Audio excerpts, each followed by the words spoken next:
It is an invisible structure that sets the agenda for many of the world's countries, their economies, democracies, security, trade and politics, but is what they call the liberal international order in crisis.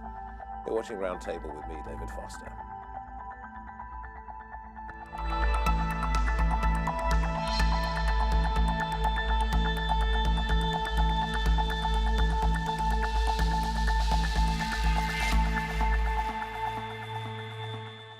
Open, multilateral and progressive, perhaps, hallmarks of the liberal order built by America after World War II, adopted in the West and then beyond. But there are signs its dominance is wavering, giving way to nationalism, protectionism and regional power.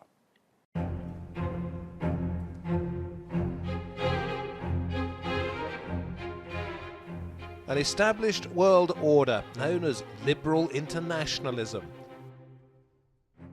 A set of principles and structures enshrined in Western ideals of free trade and military intervention.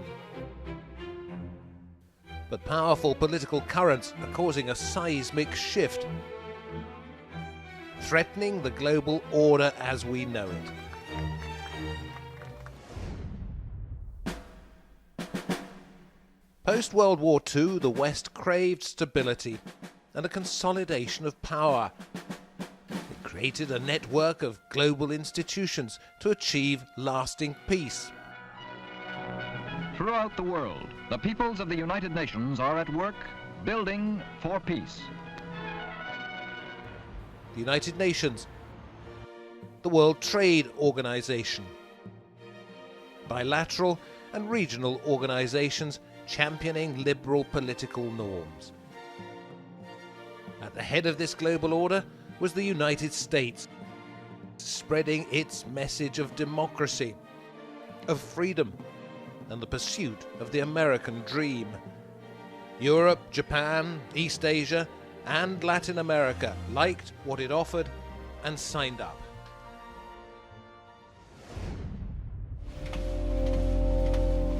For many years, the flows and benefits of capital from this system have gone largely in one direction: the global West. But while threats to liberal internationalism were expected to come from rising non-Western states looking to overturn the global order, factors in Europe and America are proving to be the most disruptive. Recession brought about by bankers who crashed the system that they had built. The poorest bearing the brunt. Open borders which have led to nationalist backlashes in places such as Poland. In the United Kingdom, a surprise vote to leave the European Union has led to seemingly irreparable fractures. In the United States, President Trump appears intent on an isolationist America. And powers like Turkey, Brazil and China are seeking an alternative to the Western-centric international liberal model. The rise of populist politics and far-right nationalism. The biggest threat to international liberal democracy could come from within. If the global power structure is dismantled, what will a new world order look like? Pleased to say that joining us from South Bend in Indiana, Patrick Deneen, Professor of Political Philosophy at the University of Notre Dame. Here with me at the Roundtable, Inderjeet, Parmar, Professor of International Politics at City, University of London, wrote a book called Foundations of the American Century. We have Martin Sandbu, a journalist for the Financial Times, and Subir, a professor from the Department of Development Studies at SOAS, University of London. Great minds surround me. I do not know very much about this, and I suspect an awful lot of people out there watching this feel the same as I do. We need to be convinced that it exists. It's a collective term for something that is pretty much indefinable, Martin, I would suggest. So convince me that there really is such a thing as a liberal international order. When something's indefinable, it's better to use examples. So let me give you two. One's in my pocket. The smartphone, it will tell you on the package it's designed in California, made in China. Actually, it's much more complex than that. The design is in California. It's not only designers, they'll come from lots of different countries. The assembly in China will involve materials and parts made in other countries or extracted in other countries. The smartphone is a global product, And it's only possible to make a product in that way because of an order of rules that are open, predictable, and that govern how goods move around the world. Second example, I could today decide to go to dozens of other countries, not have to worry about a visa, be able to afford a cheap-ish ticket, and travel pretty much on a whim. Not everyone can have that, but those who are part of this just order. about a connected world? It's about a connected world in a predictable and affordable way for most people who are part of that system. So how's that worked if there's nothing written down? I know we've got trade rules written down. I know there are visa rules, but they're not part of one great big summary. Subir, what do you think? Well, I mean, just indefinable? Well, I hold the view that there has actually never been something like a pure liberal world order. It has been there in different moments and in episodes, but I'd like to go back to Martin's examples, just to kind of make a point that the liberal order that he's talking about has definite elements of illiberal practices right within that. Your phone is assembled in conditions of coercive labor employment. Labor does not have the right to associate or to form unions, and definitely the state will come very heavily on it in China. Likewise, things that you need for your phone, which are extracted in the Congo or in Western Africa, are done under slave-like conditions. So to that extent, it is a very good example as to why certain forms of liberalism require certain kinds of illiberalism.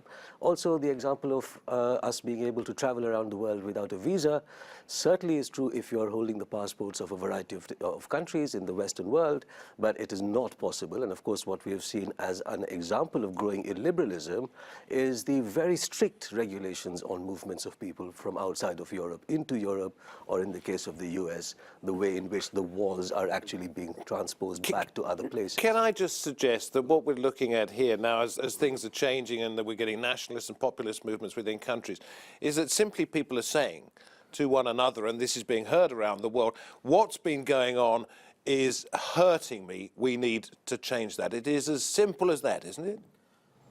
Well, it is as simple as that to some extent. The model which underpins the international system, the political economic model, is clearly not delivering for large proportions of the population. In that regard, people in the Western countries in which there's this rise of authoritarian populism, I think are probably experiencing something which others who have lived in the less liberal world, or have been to some extent have suffered in the hierarchy of the liberal order, that they are lower down that hierarchy, and therefore their conditions of life, their political systems and so on are subject to much more external interference and control. They're experiencing that a lot more. And they're experiencing it at a time when the issue is now at a kind of tinderbox level. That is, the levels of inequality in the Western societies, the United States, Britain, and many other countries as well, has reached probably its highest point for a whole century. And that has now effectively bled, the corporate politics of that has bled into the political system itself. Are you saying that those people... that people's agendas, employment, secure employment and livelihood, the American dream and so on, are under threat. And that's what has led to this sort of rise of populism, if you like. Are you suggesting... on left and right. ...that perhaps people in developing countries have been able to do nothing about what is perceived as sort of, the innate unfairness of their lives, but people in developed countries can do something about it, and that's what we're seeing? Well, that's one part of the picture. The clear thing is that since 1945, when the system effectively was founded and the foundation stones were laid, the system has changed, and radically it did, to some extent, change in the 1970s in response to the new international economic order demands from post-colonial countries. There was a tweaking of that system, and I would argue that that produces the BRIC type nation. So that is to say, Brazil, a slightly Russia, more extended system. But the problem with that is that is what has created the basis of inequality, which is plaguing those countries as well. People are striving to change and reform, but they're meeting against a system which is heavily corporatist in character, and I think is not really is resistant to their demands. We mustn't forget our friend in Indiana, where he's got up at an indecent hour in the middle of the night to talk to us. Patrick, I've seen you nodding a little bit as our guests around the table have spoken, and your book is called Why Liberalism Failed, 200 and something pages. Give us an idea, if you can, in 20 to 30 seconds, what the central tenet of your book is, and respond to what you've heard so far. Sure. Well, the most relevant part of my argument is that liberalism as a political philosophy seeks in part to overturn an older aristocratic order, an order in which one's status is inherited as a matter of birthright, of family name, and in which there's very little ability of anyone to move from one rank to another rank. Liberalism is premised on the idea then of overthrowing this order, but I think what we've seen arise in and through liberalism is the creation of a new, in a sense, aristocratic order, or we could call it the meritocratic order, which increasingly resembles the older aristocratic order in as much as there's very little or decreasing social mobility between the classes. And you see now deepening and indeed a far deeper forms of inequality than perhaps even existed under the older aristocracy. So what strikes me is in proposing this thesis is that liberalism by its own measures in some senses has failed, particularly as we're seeing the rise of a new aristocracy that I think is threatening what has been described as this liberal international order. Isn't it the best possible model, bringing it back to the table here, we'll come back to you, Patrick, isn't it the best possible model in an imperfect world? Well, I would agree. I would just point out, I agree with the observations that have been made around the table and over the line. There are sort of three criticisms of the liberal international order. One is from the populists and their supporters in the rich countries. Too much openness, too much internationalism, let's pull back behind national borders. Another criticism is from those, the emerging economies, developing countries that haven't been included enough, who would like more internationalism, more participation on equal terms, of course. And we've been moving in that direction, but from that point of view is that we haven't had enough of it. And then the third criticism is sort of internal to the logic of liberalism in itself. And then I agree. The managers of the order, especially at the domestic level in rich countries, haven't actually fulfilled all the promises of equal, open, equal access economy. And that's maybe why liberalism is on the defensive at the moment. But the answer to all of those things, I think the best answer is to show that it can work if you actually make it more true to itself. More liberalism and openness in internationalism. I think that's a very nice way to sort of put the system. But I think one key thing which is missing is that we talk about the West, we talk about the South and so on. We tend to see them as kind of blocks which are homogeneous, but actually they're not. And I think one of the key factors which is missing in most analyses is a class analysis.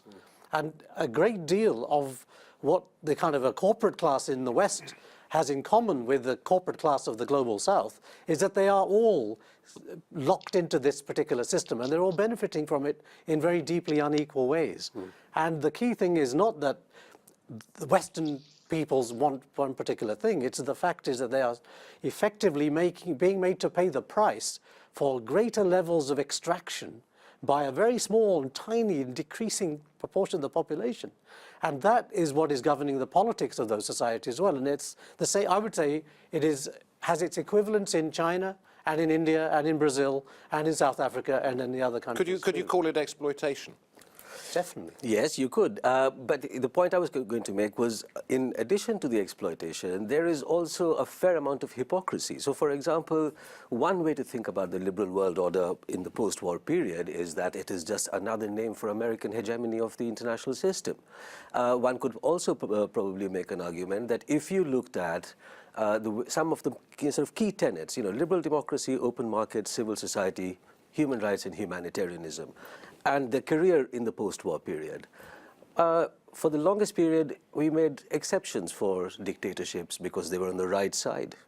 We're quite happy with all kinds of barriers to trade. So we have a small kind of a period of 10 or 15 years, late 80s to maybe 2001, where something like the liberal order is more present than was the case before. The retreat is partly because of the fact, and I do agree with you, that there is a mixed picture. There are countries that would like more inclusion within the liberal order, paradoxically at the same time that powers at the top have made a retreat from a liberal order, and partly that is because of the domestic politics of these countries for the reasons that Professor Parmar has already pointed out. Can I bring Patrick in? Yeah. Patrick, you heard some of the stuff that Martin was saying, his three particular points. But I would put to you that the reason that it is still there, if such a thing exists, is because there's no alternative. Oh, well, that might be the case. As a political philosopher, I'm not prepared to conclude that there's no other possibilities in the future. I would actually, I guess, differ from what was previously said in that, at least as I've argued in this recent book, what we're seeing is not the betrayal or failure of liberalism to its own principles or its own internal dynamics, but in fact, a kind of realization of its own internal trajectories. And so the rise of this new aristocracy is in fact built into the deepest liberal assumptions that if you liberate people from their cultural, national, any kind of local specificity, you're going to liberate especially that class of people who can operate without cultural markers, without any kind of traditions to govern their how they should behave and how they should interact with people. And so you do, in a sense, advantage a class of people who are able to navigate a kind of borderless world in contrast to those who are not. Now, that may be a kind of aristocratic, a new aristocracy that we prefer, but that is, in fact, the result of the liberal order. But the flip side of this is, of course, an attitude that it's a good thing to treat people, no matter what their background is, similarly. That's quite a noble ideal. I agree that in practice it favors those people who are particularly well suited to being, if you like, global citizens. But I think we need to point out two things. One is liberalism is a work in progress. It's not a static thing.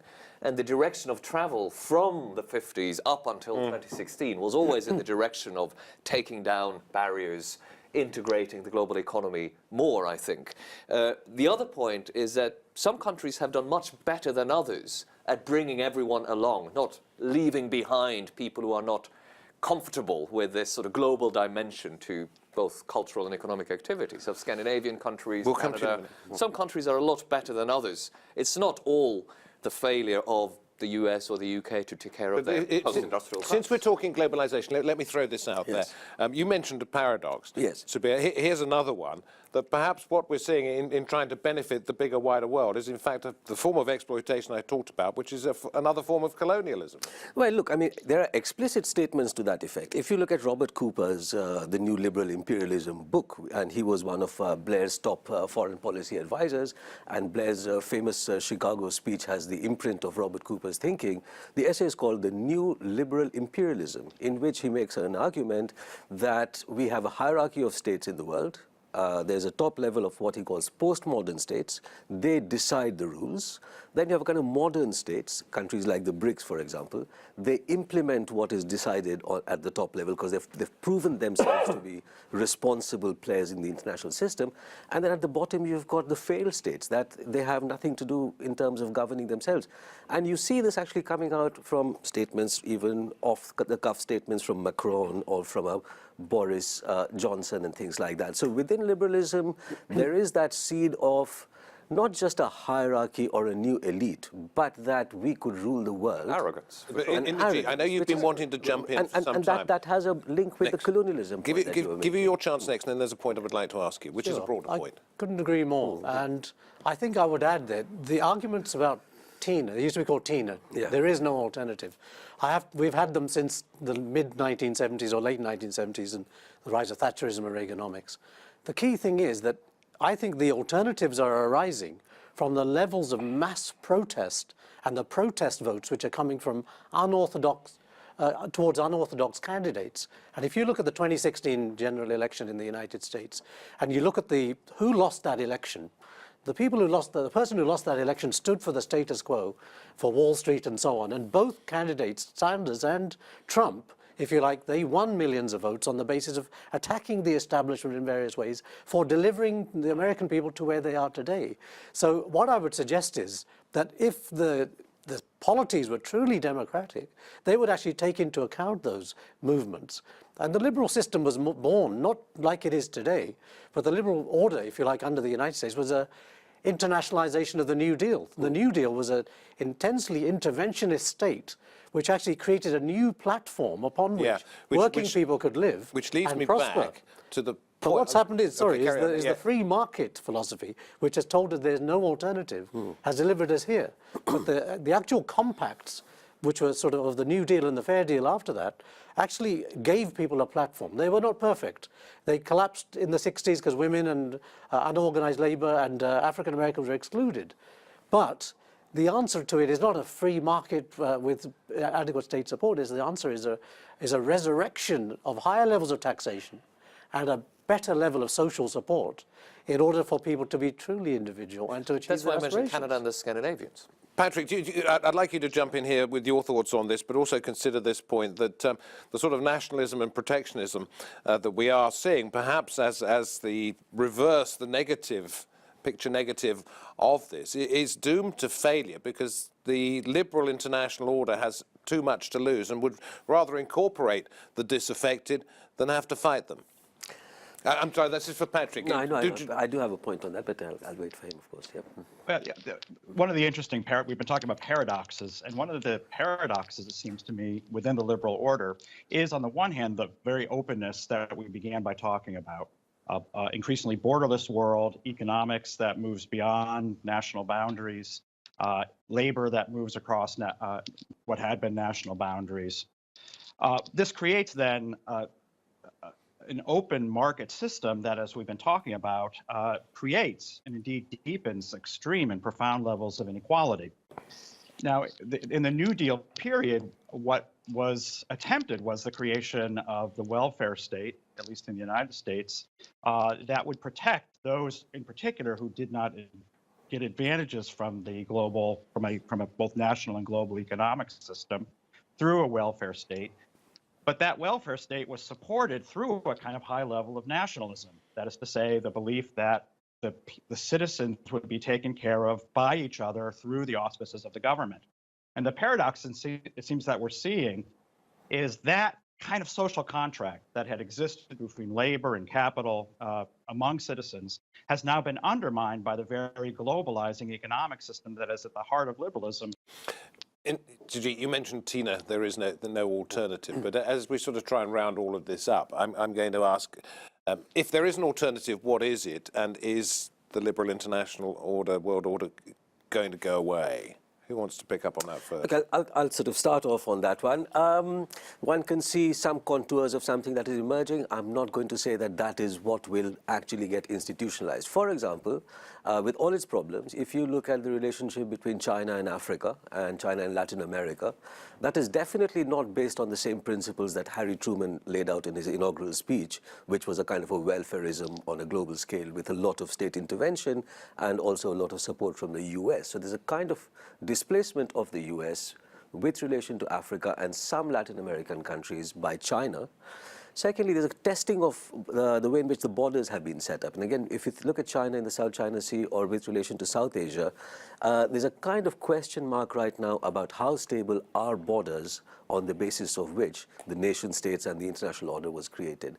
And I'll just make a third very quick point, which is that if one is to look at the previous point about the surprise element of economics no longer driving politics in the way in which it used to, one is quite alarmed to see degrees of economic irrationality in America, in Brexit Britain, or in Modi's India, where things which are not economically good sense prevail over.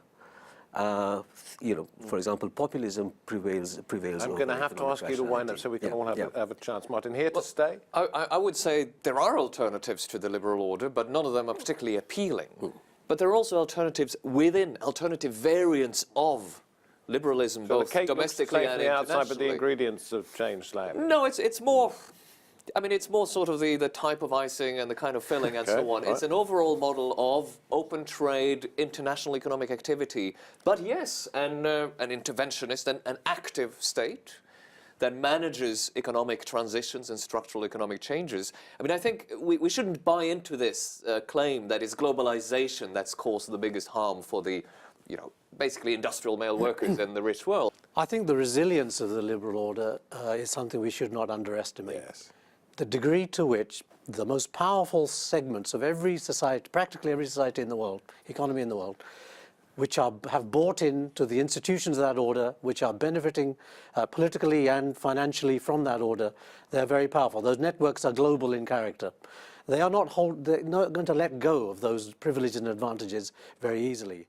And I think that is the principal problem. That's a problem because there's got to be a structural adjustment between West and South.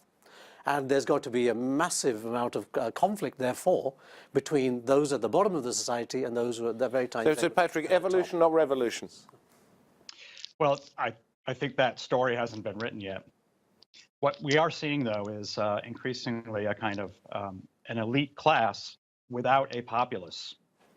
And so every time the word populist is used, what strikes me is that this is a kind of an admission that the leadership of the liberal order no longer has the populace and seeks in some ways to regard them as illegitimate as an illiberal force. I'm going to have to be a liberal. I'm going to have to sort of be authoritarian. I'm going to have to ask you to be quiet.